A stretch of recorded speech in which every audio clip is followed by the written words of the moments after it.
Aujourd'hui, on explore un terme biblique assez unique, komemiut. Oui, un mot qu'on trouve qu'une seule fois dans toute la Bible, dans la paracha Behar Beruchotai. Exactement. Et notre but, c'est de comprendre ce qu'il signifie vraiment. Le texte clé, Lévitique 26:13, dit Je suis l'Éternel, votre Seigneur. J'ai brisé les barres de votre joug, et je vous ai fait marcher comme Émiout. Voilà, marcher komemiut. Une promesse donc de dignité, d'indépendance.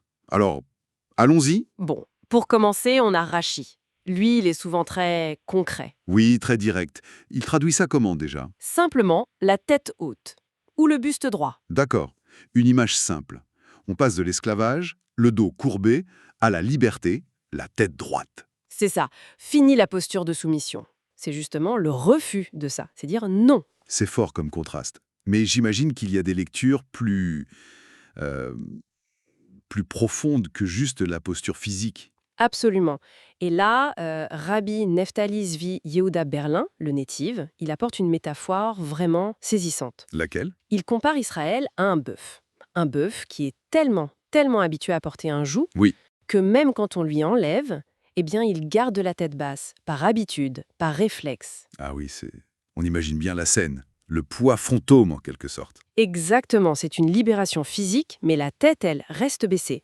Donc il faut une étape de plus. Une prise de conscience. C'est ça que dit le native, c'est seulement quand le bœuf voit le joug brisé, là, devant ses yeux, qu'il comprend, qu'il réalise que c'est fini et qu'il peut enfin lever la tête. Et le lien avec Israël? Le native rappelle qu'Israël est marqué par l'exil. Bat Galim, fille d'exilés. Il y a comme une habitude de l'exil, de la soumission. Une sorte de joug intérieur. Voilà. Et donc la promesse divine de briser les barres du joug, c'est aussi une invitation à briser cette habitude, à réaliser la libération pour de bon. Et cette idée de devoir consciemment lever la tête, ça nous parle encore aujourd'hui, non? Ça résonne.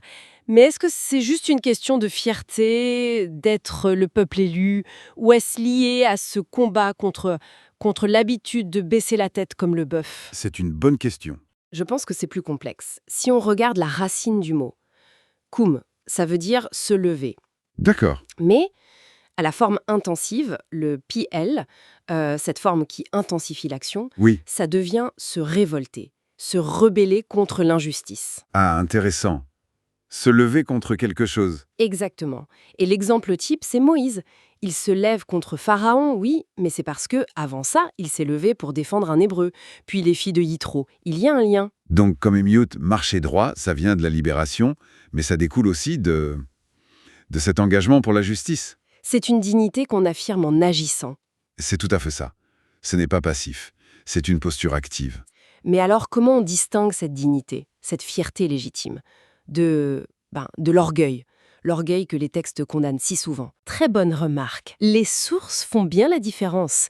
Il y a l'orgueil qui mène à la chute. On pense à Isaïe qui dit que Dieu fera cesser l'orgueil des insolents. Ou Proverbe 26.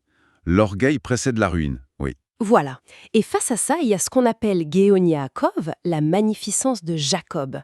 C'est dans les psaumes. La magnificence de Jacob. C'est différent de l'orgueil. Oui, c'est une fierté, une dignité, mais qui est reçue. C'est l'héritage de l'alliance avec Dieu. Ce n'est pas une arrogance autoconstruite, c'est une dignité ancrée dans autre chose. D'accord. Donc si on essaie de rassembler tout ça, comme Émiout, ce n'est pas juste se tenir droit. C'est Multicouche. ça. Il y a la base, la libération donnée par Dieu. Oui. Puis, la dignité intérieure qu'il faut cultiver, intégrer. Et troisièmement, cette dimension active, la quête de justice. Se lever contre l'injustice pour mériter cette droiture. Libération, dignité, justice. Voilà.